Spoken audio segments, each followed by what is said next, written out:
Hypothalamic pituitary axis. इस lecture के अंदर हम 3 चीज़ें डिस्कस करेंगे। पहली चीज़ ये होगी कि हाइपोथैलेमस का पिट्यूटरी के साथ क्या रिलेशन है, पिट्यूटरी के कितने लोब्स होते हैं और उसके क्या हार्मोन्स होते हैं, वो कैसे रेगुलेट होते हैं और पिट्यूटरी डिराइव कहाँ से होता है। ये आप देख सकते हैं, ये आ गया हाइपोथैलेमस और ये आ गया पिट्यूटरी। अब ये आ गए हाइपोथैलेमस के न्यूक्लियाई। अब जो पिट्यूटरी है उसके 2 हैं डिविजन्स, एंटीरियर पिट्यूटरी और पोस्टीरियर पिट्यूटरी। एंटीरियर पिट्यूटरी को हम लोग अडीनोहाइपोफिसिस भी कह देते हैं, पोस्टीरियर पिट्यूटरी को हम लोग न्यूरोहाइपोफिसिस भी कह देते हैं। एंटीरियर पिट्यूटरी डिराइव होता है फ्रॉम द ओरल एक्टोडर्म या रेथकीस पाउच। ओरल एक्टोडर्म से एंटीरियर पिट्यूटरी है और न्यूरो एक्टोडर्म से पोस्टीरियर पिट्यूटरी है। अगली चीज़ जो बहुत इंपॉर्टेंट है वो ये है कि जो वेसल्स आ रही हैं हाइपोथैलेमस से पिट्यूटरी की तरफ, इनको हम कहते हैं हाइपोफिजियल पोर्टल सिस्टम। और हाइपोथैलेमस से जो ब्लड वेसल्स कनेक्ट कर रही हैं पिट्यूटरी को, वो उसके एंटीरियर लोब को कर रही हैं। तो ये बहुत दफ़ा रिपीट हो चुका है कि कौन सा पार्ट है पिट्यूटरी का जो कि कनेक्टेड होता है वाया ब्लड वेसल्स या via hypophyseal portal system to the hypothalamus. तो उसका आंसर होगा एंटीरियर पिट्यूटरी। और अगर वो पूछे कि कौन सा पार्ट है जो कि न्यूरोलॉजिकली कनेक्टेड है via nerves of pituitary to the hypothalamus, तो उसका आंसर होगा पोस्टीरियर पिट्यूटरी। अब एक और लोब होता है पिट्यूटरी का जिसको हम इंटरमीडिएट लोब कहते हैं। अब आते हैं इनके हार्मोन्स की तरफ।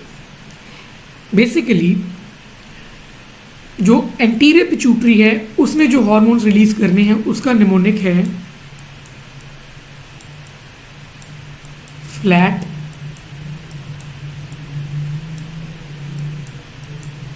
Pig, FSH, LH, ACTH, TSH, prolactin and growth hormone. Posterior pituitary ने जो प्रोड्यूस करने हैं वो हैं बेसिकली रिलीज करने हैं जो हार्मोन्स, ऑक्सीटोसिन एंड ADH या फिर वेसोप्रेसिन भी कह देते हैं इसे। अब जो इंपॉर्टेंट चीज़ है वो ये है कि पोस्टीरियर पिट्यूटरी ये प्रोड्यूस नहीं कर रहा, सिक्रीट कर रहा है सिर्फ। प्रोड्यूस ये होंगे इन द हाइपोथैलेमस जो ऑक्सीटोसिन और ADH है। ऑक्सीटोसिन होता है in the paraventricular nuclei of the hypothalamus और ADH प्रोड्यूस होता है in the supra optic nucleus of the hypothalamus. Produce होकर न्यूरोफिजेंस के थ्रू आता है पोस्टीरियर पिट्यूटरी में और फिर आगे रिलीज हो जाता है।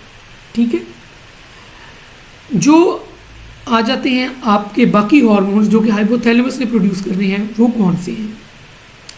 देखिए FSH और LH को कंट्रोल करेगा GnRH जो कि प्रोड्यूस हो रहा है from the hypothalamus. GnRH FSH LH के लिए प्रोड्यूस हो गया। ACTH के लिए प्रोड्यूस होगा CRH, कोर्टिकोट्रोफिन रिलीजिंग हार्मोन, वो ACTH को कंट्रोल करेगा डायरेक्टली। TSH के लिए आएगा TRH, थायरोट्रोपिन रिलीजिंग हार्मोन, जो कि हाइपोथैलेमस में प्रोड्यूस होगा और इसको कंट्रोल करेगा। इसके अलावा हाइपोथैलेमस ने प्रोड्यूस करना है डोपामीन। डोपामीन इनहिबिट करता है प्रोलैक्टिन को और TRH को, इन दो को डोपामीन इनहिबिट करता है। ये बहुत इंपॉर्टेंट चीज़ है। उसके अलावा प्रोड्यूस करेगा hypothalamus growth hormone releasing hormone जो कि डायरेक्टली स्टिमुलेट करेगा ग्रोथ हार्मोन की production from the anterior pituitary. इसके अलावा सोमैटोस्टेटिन प्रोड्यूस करेगा जो कि इनहिबिट करेगा ग्रोथ हार्मोन की प्रोडक्शन को। तो ये तो आ गए आपके हाइपोथैलेमस ने जो प्रोड्यूस करने हैं।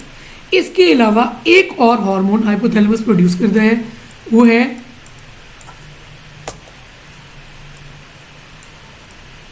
CRH, यही वाला CRH।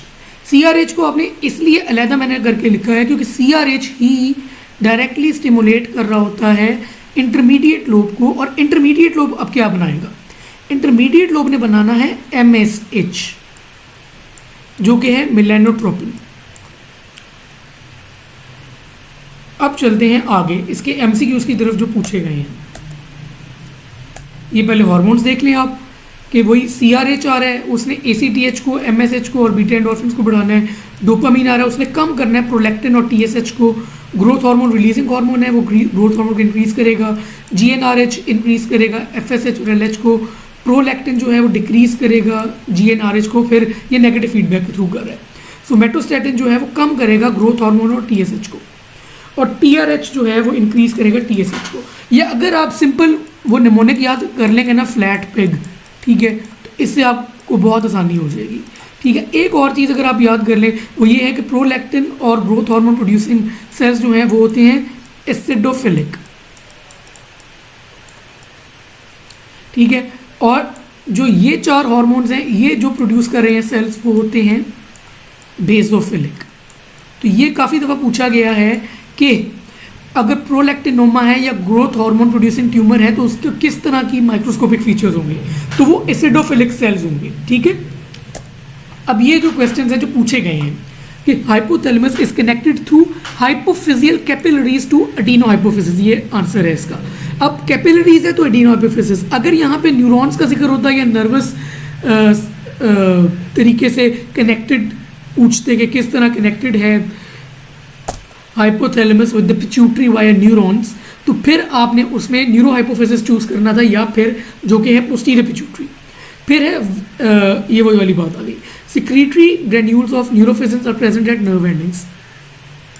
Anterior pituitary is derived from oral ectoderm, posterior pituitary is derived from neuroectoderm.